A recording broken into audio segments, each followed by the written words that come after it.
టీచర్ని సింగపూర్కి ట్రైనింగ్ పంపించిన ఘనత మాది. 5 ఏళ్ళలో ఒక్క టీచర్ పోస్ట్ భర్తీ చేయలేని ఘనత మీదవుతే మేము అధికారంలోకి వచ్చిన తొలి సంవత్సరంలోనే 16,000 టీచర్ పోస్టులు భర్తీ చేసిన ఘనత మాది. జాబ్ క్యాలెండర్ అని సాక్షి క్యాలెండర్ మీరిస్తే ఏకంగా సంవత్సరం పూర్తయిన తర్వాత అద్భుతంగా 10,000 ఉద్యోగాలతో జాబ్ క్యాలెండర్ కూడా విడుదల చేసిన బ్యాచ్ మాది. భూమి కంటే ఎక్కువ భారం మోసేది మహిళ.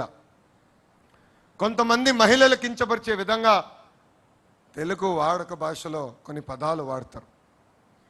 గాజులు తొడుక్కున్నావా, చీర కట్టుకున్నావా, అమ్మాయిలాగా ఏడవద్దని మాట్లాడతారు. నేను అనేక ప్లాట్ఫామ్స్లో దీని గురించి మాట్లాడా. ఈ పదాలకి ఫుల్ స్టాప్ పెట్టాల్సిన బాధ్యత ఇక్కడ ఉన్న మనందరిపైన ఉంది. మహిళల్ని గౌరవించాల్సిన బాధ్యత మనందరిపైన ఉంది. మనం చూసాం. నేను విద్యాశాఖ మార్చులు అయిన తర్వాత స్కూల్ బుక్స్లో ఇంటి పనులన్నీ ఆడవాళ్ళు చేసే ఫోటోలు ఉండేది.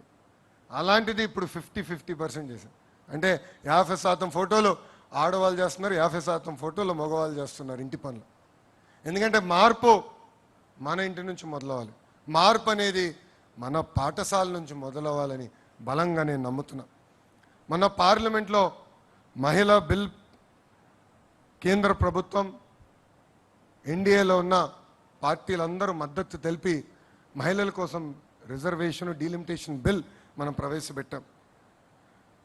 మనం స్త్రీ శక్తిని నమ్ముకున్న వారం. ఆ బిల్కి సంపూర్ణ మద్దతు మనం తెలిపాం. కానీ ప్రతిపక్షంలో ఉన్న కాంగ్రెస్ పార్టీ, దాంతోపాటు ఉన్న కొంతమంది అలయన్స్ పార్ట్నర్స్ అందరూ ఆ బిల్లు ముందరికి వెళ్లకుండా చేశారు. అందుకే ఈ వేదికగా నేను ఒక ప్రతిపాదన చేస్తున్నా. రాబోయే రోజులు పార్లమెంట్లో బిల్ పాస్ అయినా అవ్వకపోయినా తెలుగుదేశం పార్టీ కనీసం 33% స్థానాలు మహిళలకి రిజర్వ్ చేయాలని నేను ఈ సభాముఖంగా తీర్మానం చేస్తున్నా. అంటే కనీసం 33% సీట్లు మహిళలకు అందించాలని. I strongly believe that the next era of Indian politics belongs to women leadership. India took a historic step by bringing the Women's Reservation Bill. Our vision is clear. Women must not remain beneficiaries alone. Women must become decision makers. Unfortunately, in the recent parliament session, opposition parties rejected this bill. Many parties talk about women empowerment during elections and forget about them after elections. But Telugu Desam Party, since our inception, always believed in the power of women. We have always supported their aspirations and dreams. We stood by them and we believe that they have greater role to play in Indian political discourse. Therefore, I propose that we leave from the front. Today, from this sacred Mahanadu stage, I propose that in the 2029 elections, Telugu Desam Party should allocate 33% seats to women, not as a slogan, but as a commitment to the future of India. We want more women lawmakers. We want more women leaders. We want more women policy makers. And future of Telugu Desam Party will be led shoulder to shoulder by our women. This is our resolve. This is our responsibility. This is our commitment. ఇక్కడ చాలా మంది మగవాళ్ళందరూ నవ్వుతున్నారు. మొన్న మీ అందరికీ భోజనం పెట్టాను. ఎందుకు పెట్టాను ఇప్పుడు అర్థం ఉంటుంది అందరికీ. మనం ఇక్కడి నుంచి గేర్ మార్చాలి.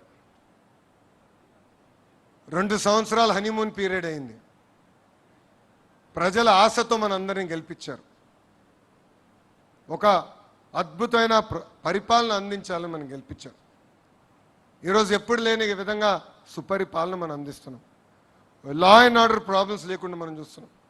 ప్రతిపక్ష పార్టీకి చెందిన నాయకులు ధర్నా చేయాలంటే శాంతియుతంగా మీరు ధర్నాలు చేయొచ్చని కూడా వాళ్ళందరికీ పర్మిషన్ ఇస్తున్నాం. ఎక్కడ వాళ్ళని అడ్డుకోలేదు, ఎక్కడ వాళ్ళ గేటుకి మనం తాళగట్టట్లేదు.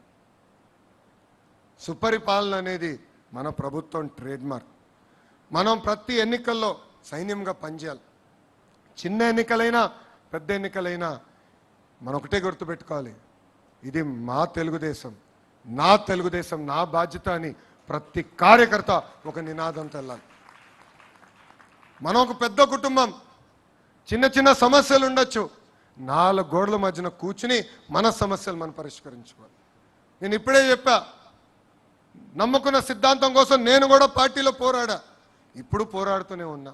కానీ ఏనాడు బయటకు వచ్చి మాట్లాడు, నిర్ణయం తీసుకున్నది ఒకటే ఉంటుంది నా దగ్గర, జై తెలుగుదేశం, జై చంద్రబాబు అని. ఈ నినాదానికి ప్రతి కార్యకర్త కట్టుబడి ఉండాలని నేను కోరుతున్నా. గౌరవ అధ్యక్షులు ఇప్పుడే చెప్పినట్లు అహంకారం వీడాలి. మనం చూసాం గతంలో 151 స్థానాలు 11 ఎట్లయిందని. ఇది మనందరం గమనించాల్సిన అవసరం ఉంది. ప్రజల దగ్గరికి వెళ్ళాలి, ప్రజలతో మమ్మక్యం అవ్వాలి, వాళ్ళ సమస్యలు పరిష్కరించే దిశగా మనందరం కష్టపడాలని ఇక్కడ వేదిక మీద ఉన్న పెద్దలకి, వేదిక మీద ఉన్న నాయకులకి, రాష్ట్ర వ్యాప్తంగా ఉన్న కార్యకర్తలందరికీ నేను పిలిపిస్తున్నా. ప్రభుత్వ కొనసాగింపు అనేది చాలా చాలా అవసరం. మనం చూస్తున్నాం